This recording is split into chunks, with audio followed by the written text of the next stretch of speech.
శంకర్ గౌడ్ భార్య ఏమంటున్నారో ఒకసారి విందాం. 10 నిమిషాలు ఆర్టీసీ గురించే అంత తన్నాడిండు.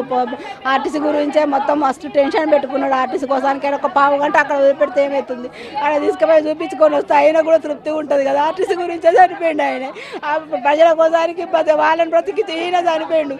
దానికోసం తృప్తిగా ఉండాలి కదా. ఆయనకు ఒక 10 నిమిషాలు కొంచెం తృప్తిగా ఉంటుంది కదా. నా డిపోలో చనిపోయినా నేను అని ఆయన ఆత్మ కొంచెం శాంతి పడాలని మేము కూడా కోరుకుంటే వాళ్ళు ఇంటనే లేరు. పోలీసు వాళ్ళు ఎంత చెప్పినా ఇంటి లేరు. ఒక పావు గంట తీసుకుపోతే ఏమవుతుంది, 10 నిమిషాలు ఆడ గొడవలకి ఇట్లా ఏం పెట్టుకుంటారు. మేమే పోయినాం. కాకపోతే వాళ్ళది ఏందో తృప్తి కదా. అందరు కలిసి చూపించుకోవాలి. మా కోసానికి ఆయన చనిపోయిండు, ప్రాణాలు అర్పించిందని తల్లాడుకుంటే అంతమంది చేస్తుంటే కూడా పోలీసు వాళ్ళు పోనిస్తలేరు. మేము కూడా తీసుకుపోండి, ఒక 10 నిమిషాలు తీసుకుపోండి అంటే కూడా వింటలేరు. మరి మేము ఏం చేయాలి? ఇక పాపం ఆయన శవాన్ని ఒక్క కడుంచుతలేరు. అటు ఇటు మీకు దాని తృప్తి లేకుండా ఉన్నది. ఆయన మాక ఇల్లు లేక మా ఇల్లు లేక మా అల్లు ఇంటికాడ మేము వేసుకున్నాం. ఇల్లు లేదు, జాగ లేదు, ఏం లేదు. మా అల్లు ఇల్లు కాబట్టి ఏదో వేసుకున్నాడు, ఇంకోనే తీసుకుంటారా. మా అల్లుడు మంచోడు, నా బిడ్డ మంచిది, వాళ్ళే తీసుకొచ్చి చేసుకున్నారు. మాకు ఎందుకంటే ఏం లేదు, గవర్నమెంట్ గురించి ఏం లేదు. మాకు న్యాయం చేయాలి అంతే. గవర్నమెంట్ మాకేమైనా సహాయం చేసి నా కొడుకు ఏదైనా జాబ్ ఇప్పిస్తే మా జాగాలో మేము బతుకుతాం. ఆయన పేరు కూడా ఉంటుంది కదా, అదే మా కోరిక ఉన్నది. అంత తప్పించి ఏం లేదు. మాకు ఒక పావు గంట తీసుకుపోండి అని మేము కూడా చెప్తున్నాం.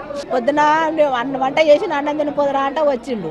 అన్నం తిన్నారంటే మాకు ఆ డిపోలో వంటలు చేసి తిన్నా అని చెప్పిండు. మరి తింటే మరి పడుకోరాదు కాసేపు అంటే కొంచెం చల్ల తాగి మళ్ళీ డిపోకే పోవాలి. నేను ఆడందరూ కూర్చున్నా నేను ఒక్కడిక్కడ ఏం చేయాలి, ఒక చల్ల చేసి అమ్మాట కొంచెం చల్ల చేసి ఇచ్చిన.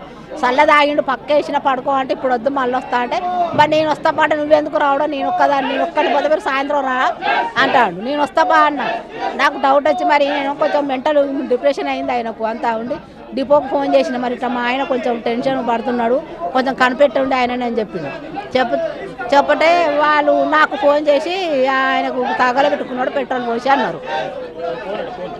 పెట్రోల్ పోసి తగలబెట్టుకున్నారు, హాస్పిటల్ తీసుకుపోయింది అని చెప్పిండు.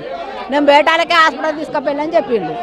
నేను హాస్పిటల్కి పోయేటాలకే అయిపోయింది. వీళ్ళందరూ టెన్షన్, వాళ్ళందరూ గొడవ పెడుతున్నారు.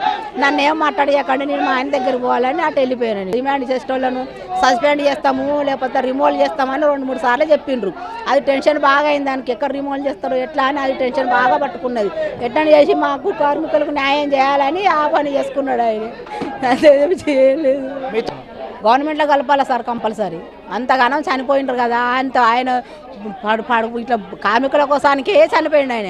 ఇప్పుడు కూడా వాళ్ళు 1-2 సంవత్సరాలు మనిపేస్టులు ఏం పెట్టిండ్రు, మేము గెలవంగానే మేము ఆర్టీసీలు కలుపుతామని చెప్పిండ్రు కదా గవర్నమెంట్లో. ఇంకా కలపడానికి ఇప్పుడు 2 సంవత్సరాలు అవుతుంది. ఇంకెప్పుడు కలుపుతాడు? ఒక్కొక్కరు జీతాలు సరిగ్గా లేక మస్తు ఇప్పటికని. కాకపోతే ఏంటి, ఎలక్షన్లు పెట్టమన్నారు. అన్నిటికీ ఎలక్షన్ డిపార్ట్మెంట్కి ఉన్నాయా అండి? ఆర్టీసీలకు ఉన్నాయా ఎలక్షన్లు? వేరే ఎలక్షన్లు వద్దంటాడు, ఆర్టీసీలా గవర్నమెంట్లో కలపడు. మరి ఏంది ఈయన కథ? వచ్చిండు, మీకు బాగా చేస్తాము, నేను అన్ని సేవ చేస్తా, మీకు అది చేస్తున్నా ఇది చేస్తున్నా. ఏం చేసిండు ఆయన?